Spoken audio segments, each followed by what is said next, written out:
어떤 화가가 최고로 아름다운 그림을 그리고 싶어서 집을 나갔습니다. 여기저기 방황하다가 큰 부잣집 대문 앞에 아주 아름답고 예쁘게 생긴 새색시가 있는 것을 보고 참 아름답고 행복하게 보이는구나, 새색시를 그렸어요. 그림을 다 그리고 나서 보니까 그렇게 아름다워 보이지도 않았고 행복해 보이지도 않았어요. 마음이 차지 않아서 또 여기저기를 다니다가 큰 상처를 입은 부상병이 아주 피곤해 지쳐서 걸어오는 것을 보았습니다. 맞다, 참된 행복은 바로 저렇게 전쟁이 없는 평화이구나. 누런 황금 곡식이 물결 치는 곳에서 즐겁고 흐뭇한 얼굴로 노래를 부르며 추수하는 농부의 모습을 그렸어요. 그러나 그것도 그렇게 꽉 찬 행복은 아니었습니다. 그 후에도 여기저기 여러 곳을 다녔습니다마는 행복한 모습을 발견하지 못하고 그냥 자기 집으로 돌아오고 있었어요. 마을에 들어서니까 아이들이 아빠를 보고는 좋아라고 하면서 아빠 아빠 부르며 아버지에게 매달렸어요. 아내가 여보 이제 오세요 하며 기쁜 얼굴로 맞이하는데 얼마나 좋은지 몰랐어요.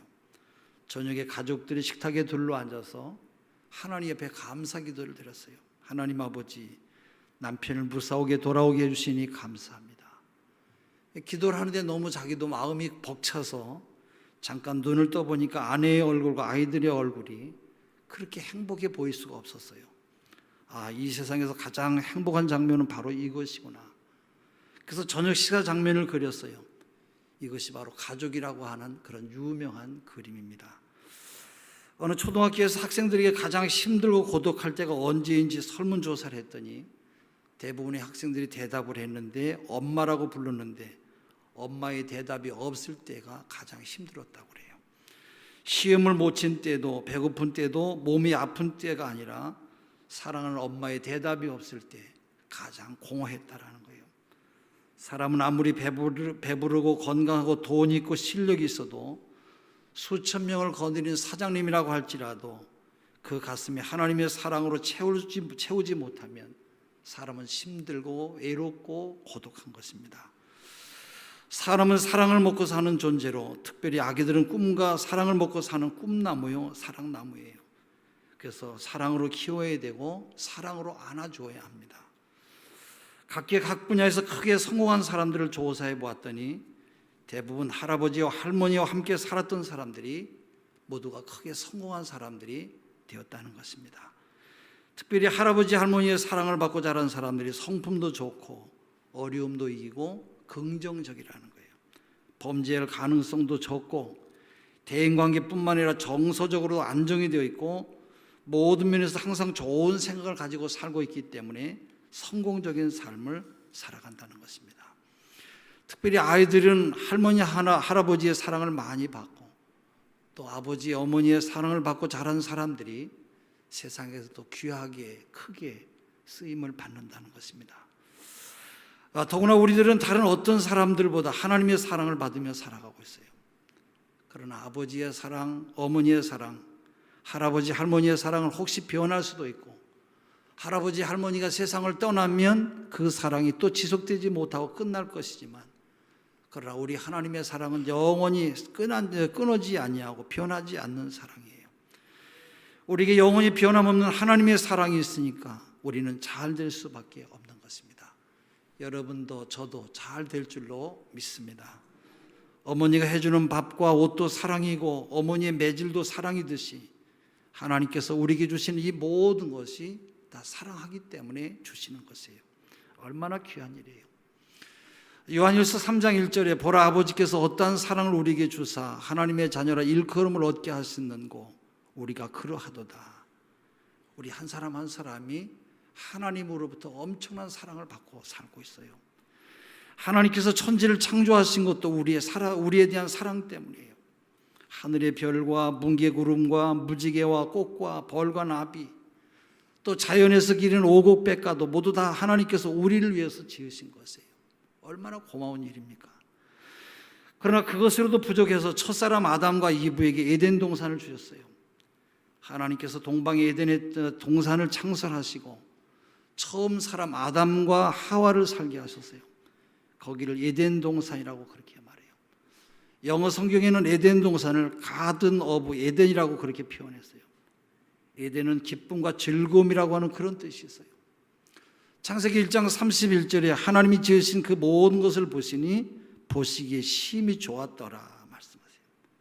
하나님께서 지으신 모든 것이 보시기에 심히 좋았지만 신랑 신부를 위해서 신방을 꾸미듯이 아담과 이브를 위해서 더 좋은 것으로 에덴 동산을 꾸며주셨어요. 그리고 그곳에 보기에도 아름답고 먹기에도 좋은 나무가 나게 하셨어요. 그것은 우리를 즐겁게 하는 것이고 우리 모두에게 다 필요한 것이에요.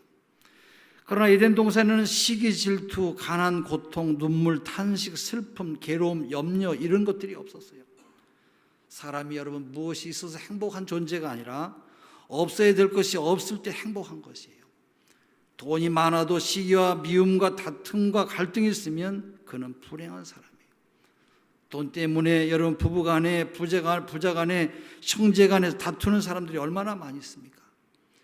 에덴 동산은 꼭 필요한 것 외에는 없었던 기쁨과 즐거움의 동산이었어요.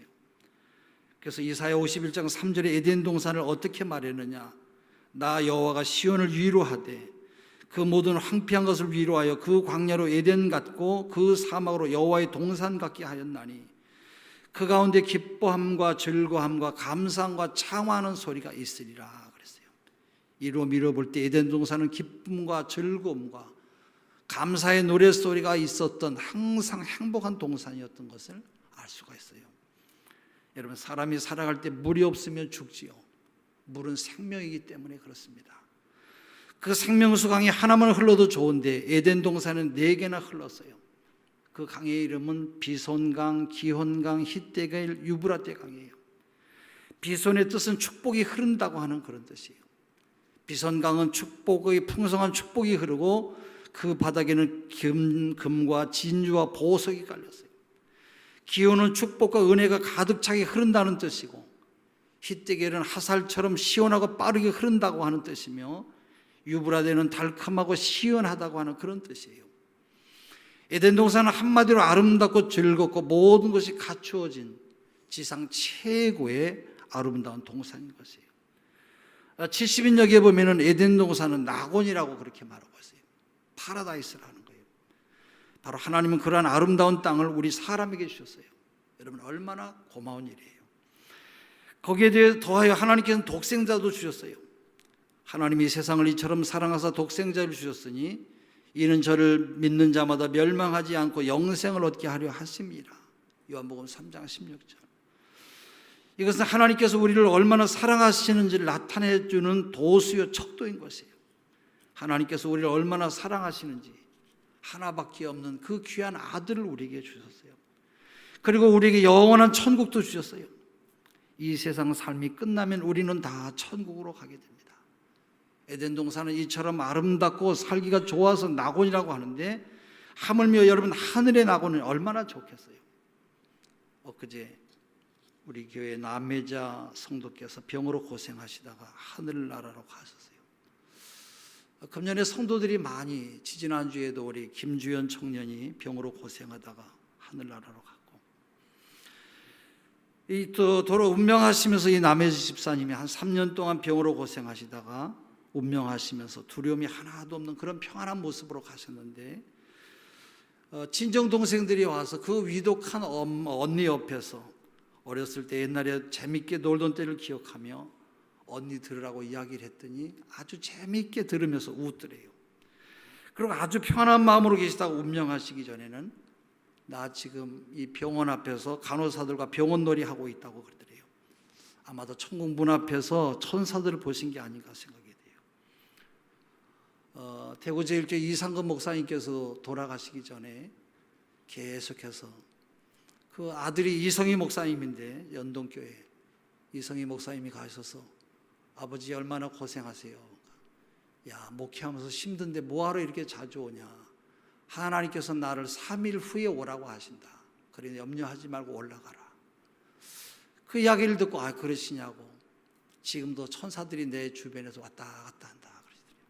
그런데 정말로 3일 후에 정확하게 중국에서 선교 활동을 하는 동생, 미국에서 공부하고 있었던 형 모두가 다 모여 있는데 아버지가 얘들아 하늘에서 만나자, 하늘나라에서 만나자 손을 흔들고 운명하셨다고 그래요. 할렐루야.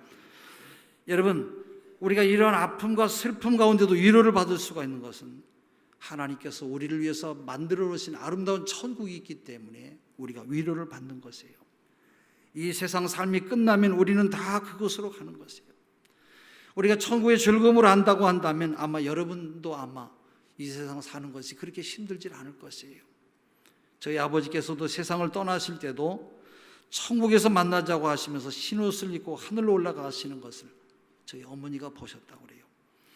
하나님께서 이 모든 것을 우리에게 주셨는데 우리가 어찌 원망할 일이 있겠어요? 우리는 마냥 즐거워하고 기뻐하고 감사하며 살아야 되는 것이에요.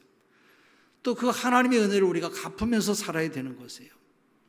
어떤 분이 천국 가서 천사들이 뭘 하냐고 물었더니 성도들의 기도를 기록한다고 그러더래요.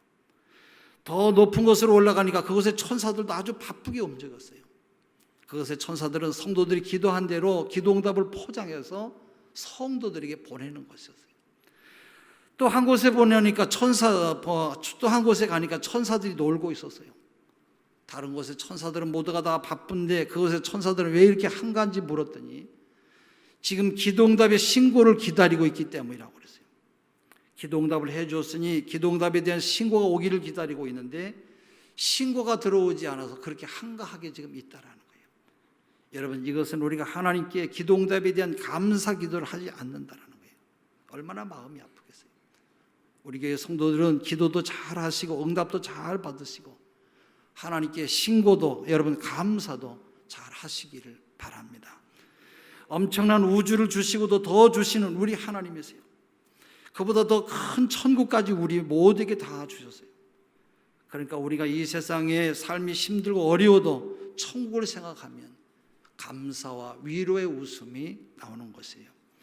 저 높은 천국을 향해서 나아갈 때 우리는 이 세상의 모든 것을 이길 수가 있어요.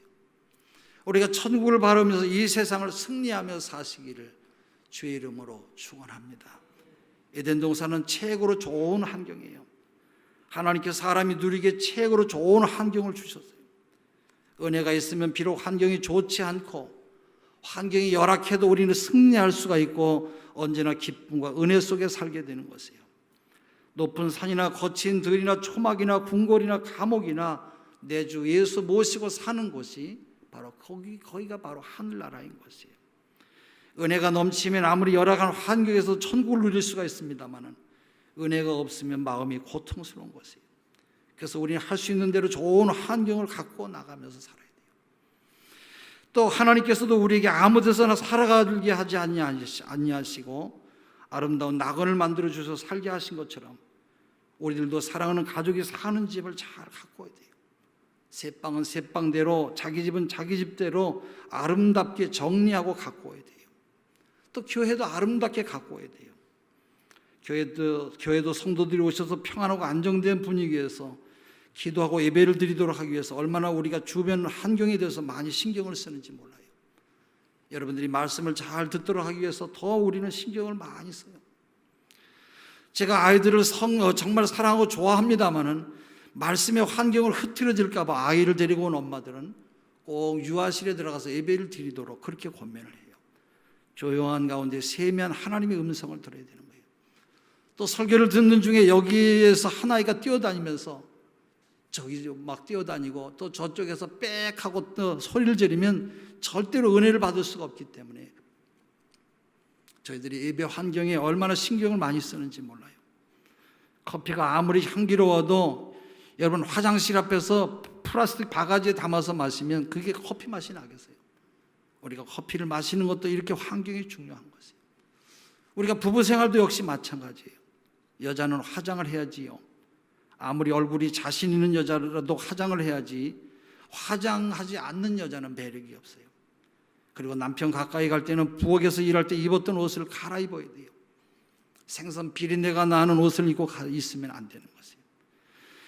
아이들이 공부할 때도 환경과 분위기가 정말로 중요해요. 전등불은 밝고 환하게 만들어주고 방은 조금 서늘하게 해줘야 공부가 잘 돼요. 그리고 컴퓨터는 공부방에 두지 말고 거실에 둬야 돼요. 컴퓨터에 들어가면 재밌는 놀이가 얼마나 많이 있습니까?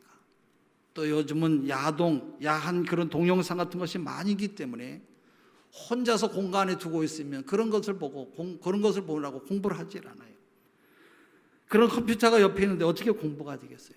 그래서 거실에다 컴퓨터를 두고 가족이 다 보고 자녀들이 함부로 아무 사이트나 들어가지 못하도록 이렇게 만들어주는 것도 공부할 수 있는 최고의 좋은 분위기를 만드는 거예요. 지금 우리 교회는 예배 분위기가 좋지만은 여러분, 공부하는 학생들을 위해서 예배 후에 밤늦게 우리 교회 선배들이 과외를 무료로 가르쳐주고 있어요. 좋은 대학에 가기 위해서 우리 후배들을 위해서 얼마나 많은 고생을 하고 있는지 몰라요. 나는 우리 선배 학생들에게 참 감사한 마음이 들어요. 또 5층 옥상에는 풋살장이 마련되어 있어서 공부하다가 운동을 하기도 하고, 또 4층이나 지하에는 탁구대가 설치되어 있어서 체력 단련도 할 수 있는 운동기구가 갖춰져 있어서 학생들도 이용을 하고 또 다른 사람들도 이용을 하면서 공부를 하니까 교육 분위기가 또 얼마나 좋겠어요. 여러분, 자라는 우리 아이들도 매우 기뻐하는 것이에요. 또 우리는 동네 주변의 환경 분위기를 좋게 하기 위해서 집사님들이 무료로 집을 고쳐주는 운동을 하고 있어요. 도배나 장판이나 또 시설 보강이 필요한 집을 찾아서 집 고쳐주는 운동을 하시겠다고 그래요. 이것은 오래전부터 뜻 있는 분들이 몇몇이 이 일을 해왔는데 이제는 범교회적으로 전체가 함께 이 일을 하는, 이 봉사활동을 하는 일에 일을 하시겠다는 거예요. 참으로 감사한 일이죠. 우리 기독교인은 환경을 잘 가꾸고 풍성하게 해야 돼요.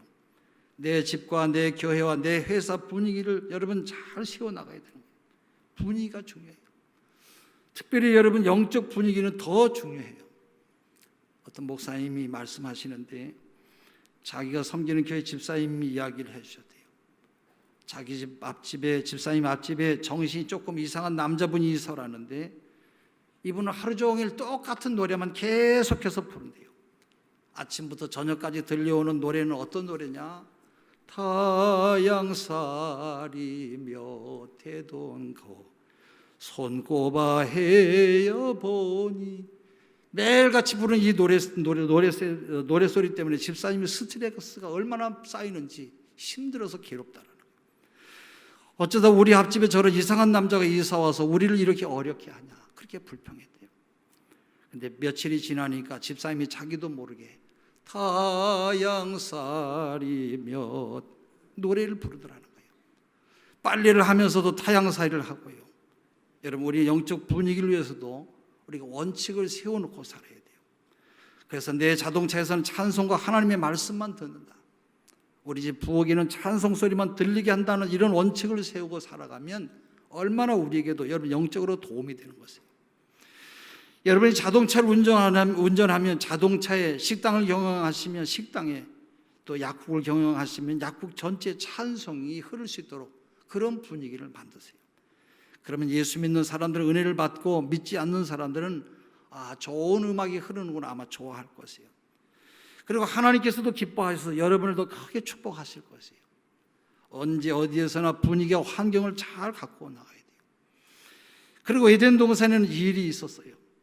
15절에 보면 하나님께서 사람에게 동산을 다스리며 지키라고 하세요. 여기서 동산을 다스리라고 하는 말씀은 통치자로 다스리라고 하는 것이 아니라, 원문에는 다스리라고 하는 것이 아니라 이 일을 하고 아이들을 돌보듯이 동산을 가꾸라는 것이에요. 아무런 부족함이 없는 낙원이지만 하나님께서 사람에게 이 일을 주셨어요. 왜 그래요? 이 일을 하지 않고는 행복하지 않기 때문에 그래요. 여러분, 노숙자에게 행복하십니까? 물어보세요. 기쁨이 있습니까? 물어보세요. 보람이 있으십니까? 정신적인 만족이 있으십니까? 물어보세요. 모두가 다 아니라고 할 것이에요. 일이 없으면 얻는 것이 내게 아무것도 없어요. 돈도 없고 행복도 기쁨도 없기 때문에 내 마음이 언제나 초라한 것이에요. 땅콩을 뽑으면 수십 개의 땅콩이 줄기째 딸려 나와요. 고구마를 뽑아도, 감자를 뽑아도 한 개만 나오는 것이 아니라 몇 개씩 다 딸려 나와요. 이렇게 일하면 기쁨과 보람과 축복과 물질이 우리에게 따라오는 것이에요. 그래서 하나님께서 우리에게 일을 주신 것이에요. 요한복음 5장 17절에 내 아버지께서 이제까지 일하시니 나도 일한다 말씀하세요. 우리들도 모두 다 하나님의 자녀예요. 할렐루야. 예수님을 영접한 우리들은 모두 하나님의 자녀가 되었어요. 우리의 형상도 하나님의 형상이고 우리의 모양도 하나님의 형상이에요. 하나님께서 일하시고 예수님께서 일하시니까 우리도 일을 해야 돼요.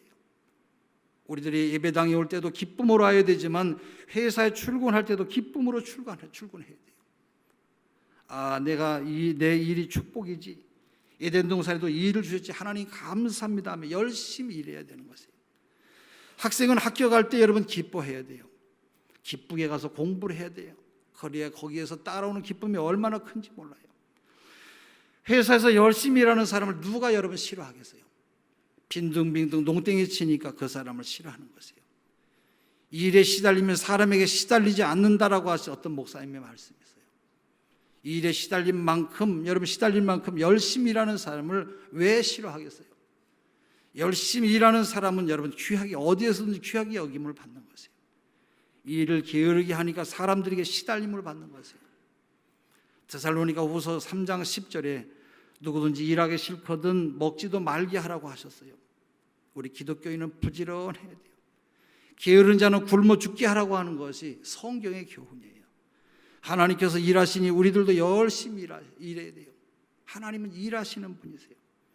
그리고 에덴 동산에는 선악과가 있었어요. 많은 사람들이 하나님께서 왜 선악과를 만들어 놓고 먹지 말라고 하셔서 우리 사람들에게 죄를 짓게 하셨냐, 하나님이 이해가 안 된다고 하는 분이 있는데, 우리의 이 작은 머리를 어떻게 우리가 하나님을 다 이해하겠어요? 하나님은 우리가 로봇이 되기를 원치 않으세요. 하나님은 사람을 지으실 때 로봇으로 만들질 않으셨어요. 만일 여러분의 아내가 로봇이라고 하면 어떻겠어요? 집에 들어가면 녹음 테이프를 틀어놓은 것처럼 매일같이 똑같은 음성으로 어서 오세요, 저는 당신만 사랑합니다, 이렇게 말한다면 여러분 어떻게 힘들어 살겠어요? 하루 이틀은 재밌을지 몰라도 10년 20년 계속해서 여러분 어떻게 그 기계와 같은 그런 말을 들으면서 살겠어요?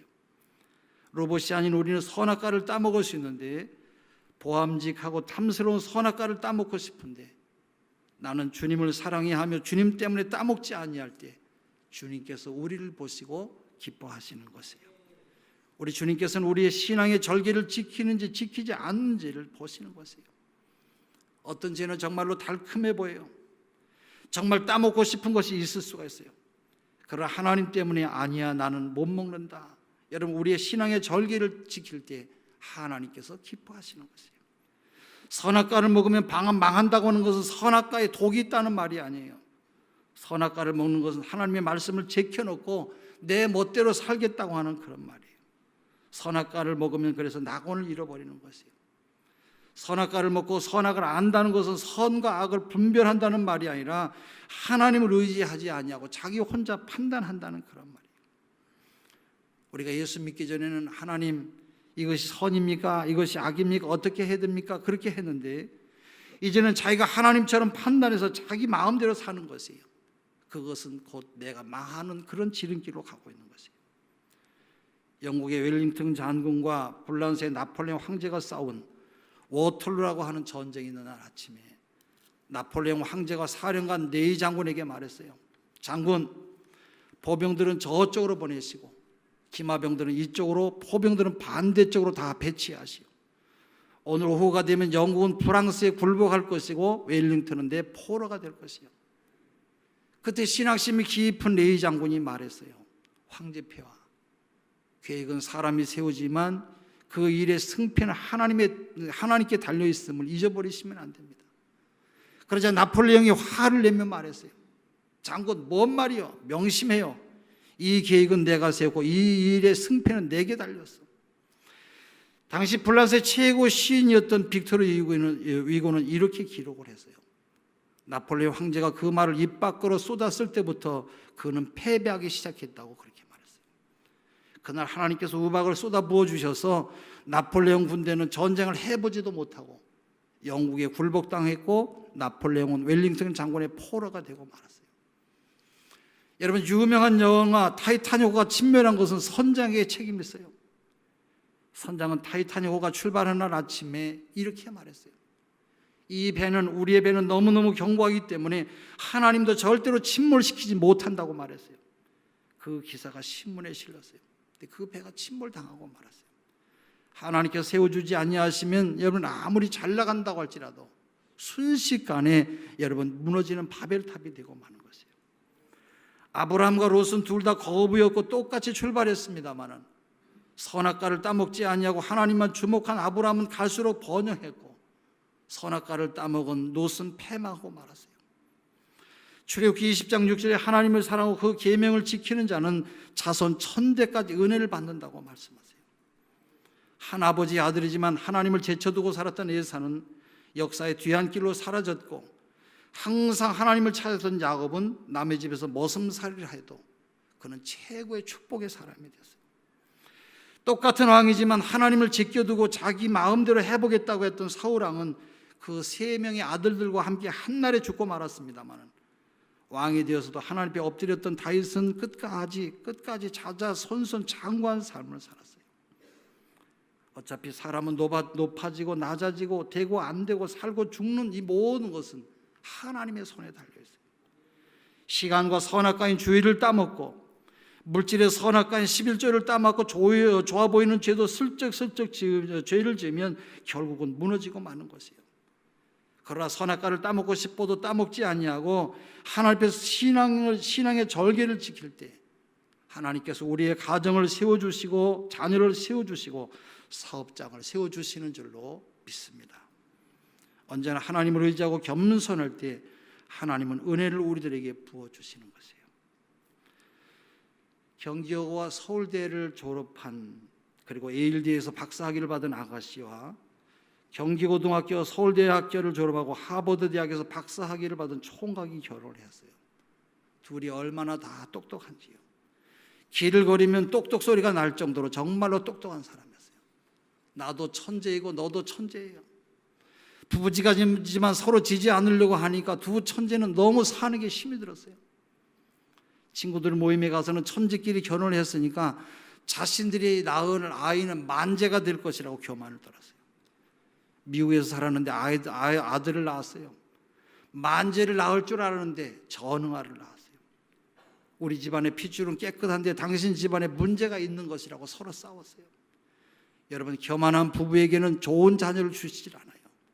겸손한 부부에게 좋은 자녀를 하나님께서 선물로 주시는 것이에요. 하나님의 사람은 그렇기 때문에 절대로 겸손하게 살아야 돼요. 청소차를 운전하시는 정 씨라고 하는 분은 아내와 4명의 아이들과 함께 6식구가 살고 있어요. 청소차를 운전하면서 자녀들이 많으니까 공부시키기도 힘들고 먹고 살기도 빡빡하고 힘들었어요.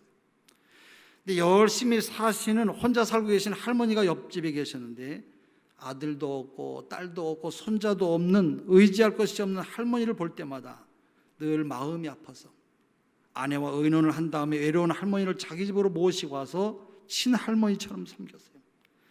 참으로 복 있는 일이고 정말로 귀한 일이죠. 10여 년이 흘러서 큰아들이 결혼을 했어요.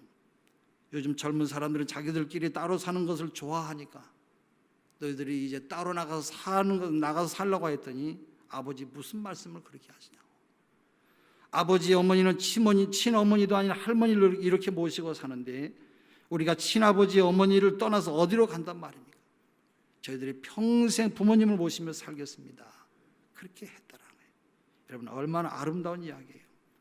사람이 무엇으로 심든지 그대로 거두는 것이에요. 하나님의 말씀에 순종할 때 하나님의 축복이 우리에게 임하는 줄로 믿습니다. 기도하겠습니다.